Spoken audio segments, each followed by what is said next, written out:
Hi friends, నేను half KG పెద్ద పచ్చిమిరపకాయలు ఉంటాయి కదా, మిర్చి పెద్దవి తీసుకున్నాను. హాఫ్ కేజీ తీసుకున్నాను. శుభ్రంగా కడిగి చక్కగా మధ్యలోంచి ఘాటు పెట్టి అవి ఇత్తులు తీసేసిన మొత్తం పచ్చిమిరపకాయలోంచి ఆ గింజలన్నీ తీసి సపరేట్ చేసి చక్కగా ఇట్లా పెట్టుకుని ఒక డబ్బాలో వేసుకోవాలి.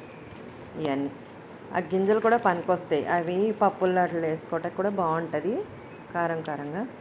ఇట్లా చీల్చి ఆ గింజలంతా తీసేసిన, కారం ఎక్కువ ఉండదు, బాగుంటాయి ఇట్లా వేసుకుంటే.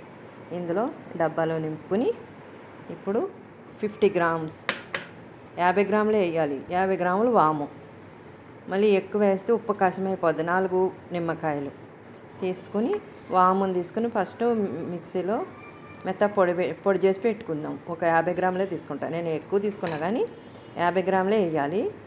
ఎక్కువ వేయను. ఉప్పు కూడా 50 గ్రాములు వేయండి, లేకపోతే కసమైపోతుంది. మనకి తక్కువ వేస్తేనే మంచిది. ఇప్పుడు ఇందులో నిమ్మకాయ కూడా వాము 50 గ్రాములు వేసి చక్కగా డబ్బాలో ఉప్పు వాము వేసి బాగా కలపాలి. ఈ నిమ్మకాయ పేచలు కూడా బాగా పిండేసి రసం వచ్చి మంచి నిమ్మకాయలు 4 తీసుకోండి. తీసుకుంటే బాగా రసం వస్తుంది. వాటికి కూడా మిర్చికి కూడా బాగా పడుతుంది, బాగుంటాయి టేస్ట్. మీకు ఈ వీడియో నచ్చితే కానీ అలా తప్పనిసరిగా లైక్ చేయండి ఫ్రెండ్స్, సబ్స్క్రైబ్ చేయండి, షేర్ చేయండి. Please like friends. ఈ 4 నిమ్మకాయలు వేసేసాక అంతా బాగా పైకి కిందకి కలపాలండి.